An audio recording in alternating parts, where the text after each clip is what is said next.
uno munsi ngiye kubereka uko na creatinze ino cinematic color grading muri Premiere Pro nifashishije na Adobe Photoshop.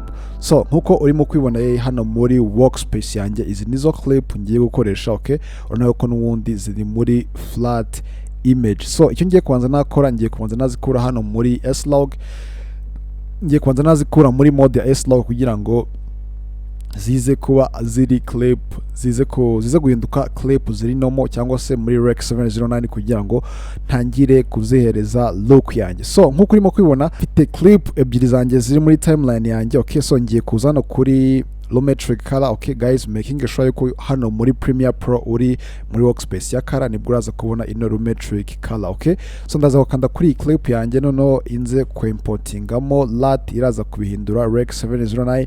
Guys, niba uyishaka n'ubundi uze kureba muri link iri muri description, uraza kuyidownloadinga for free nta kibazo.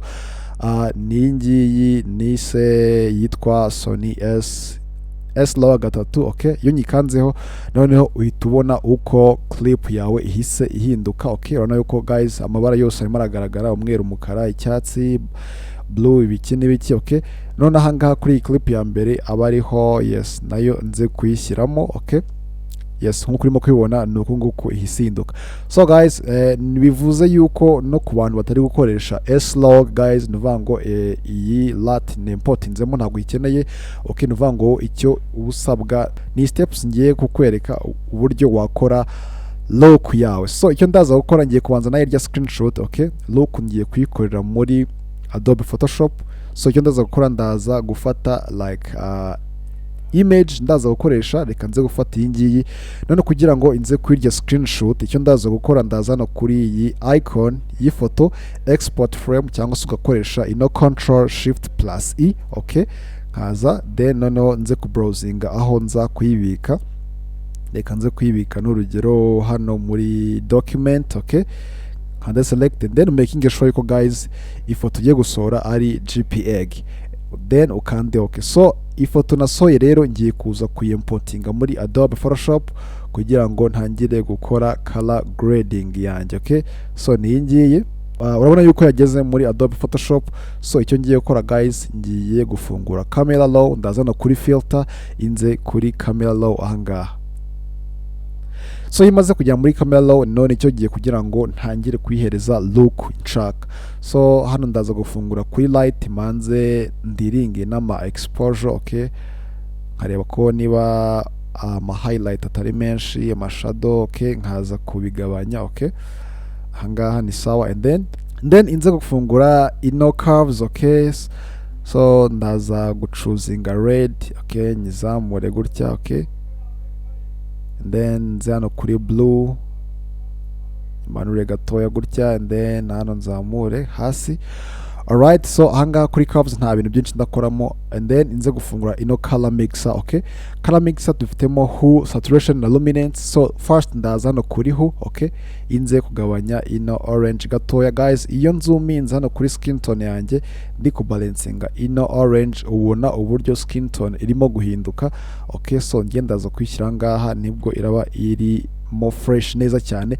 None inze hano kuri saturation guys, hano kuri saturation icyo ndaza gukora, ndaza kudisablinga amabara yose hasigare orange na red. Okay, so yellow ndaza kuyimaramo yose na green gutya. Okay, even na blue, nuvango niba ufitemo nibara rya blue, ino purple, ingi ni magenta. Okay, wana yuko image nsigaranye uburyo irabisa. So icyo ndaza gukora, ndaza closing ino color mixer, noneho inze gufungura ino color grading. So muri color grading nuwo dufite midtone, shadow na highlight. Okay, so ngiye kubanza no kuri shadow guys. Okay, shadow ndaza kwihereza look imeze gute, nuvango ndaza kwishyira hano mu cyatsi guys. Urabona ko ahantu hari shadow guys right ubona look itangiye guhinduka. So nkuko urimo kwibona hano hasi. Okay, ngenda ndashaka kwihereza ino look isa gutya guys. Okay,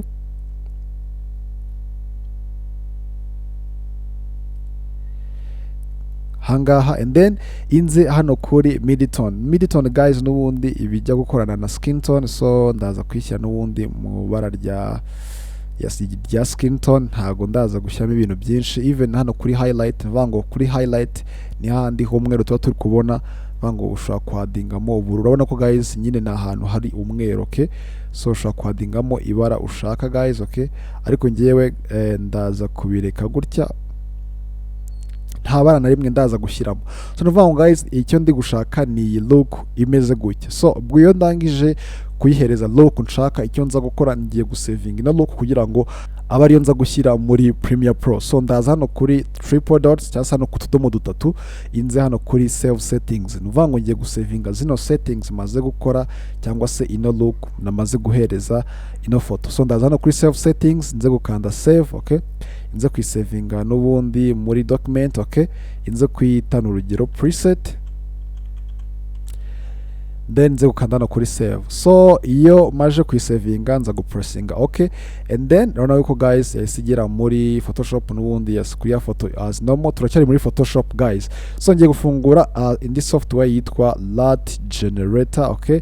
Ino LUT generator imfasha guhindura preset ikahindura morat, okay guys. Tuzi ko preset, yes, preset ikora ku mafoto na LUT zigakora ku mafoto, ariko preset ntago zikora kuri video, ahubwo hakora LUT. Icyo ngiye gukora ngiye guchanginga ino preset nakoreye muri Photoshop ndi kwihinduramo LUT. So ndaza no kuri generate hard, nuvango ino LUT generator igiye kumereza agafoto ndaza kwifashisha kugira ngo mpinduremo preset into LUT, okay. So agafoto ndaza kugasavinga no muri document, okay, already kamaze kuba saved. So nono ndaza kukimportinga muri Photoshop, okay, document na agafoto, yes, kameze gutya guys, okay.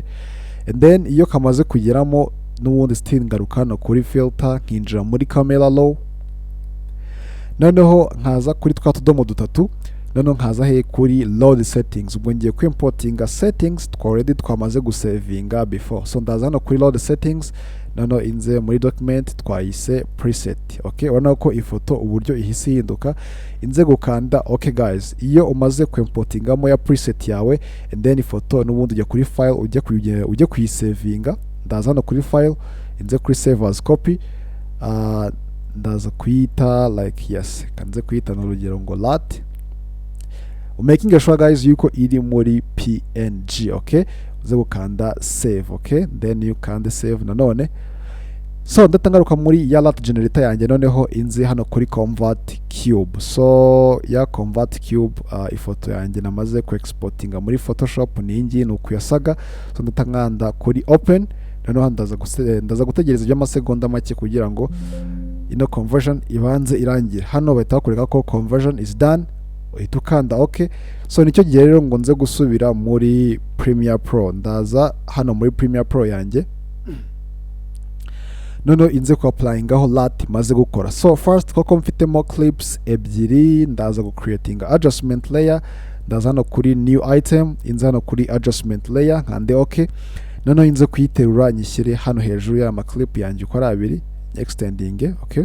Inze kuyikandaho, ubwo ndahita nza hano kuri basic collection, inze hano kuri import LUT, inze ku browsinga aho LUT yanjye nayisavinze ni muri document nayise LUT. So ndahita nza kuimportingamo, and then urabona guys result duhise tubona, and then no ku ifoto ya mbere iyi niyo result guys tubonye. So guys hanga nyine ushaka creating a LUT ushaka creating a look ushaka guys, yubonye hari ikindi harandi ma details wenda ushaka kongeramo, si n'ubundi ukoresha ino Lumetri Color yo muri Photoshop, nayo ishobora kuguhereza izindi details ushaka kwadinga he muri LUT yawe. So guys ndakeka byumvikanye. Ino video niba gufashije guys, please ntugende udakoze subscribe, liking, sharing, yes, kugira ngo du staying any touch mujye mubona andi ma update ya video editing. So ndabakunda cyane rero, tuze gurira muri video y'ubutaha.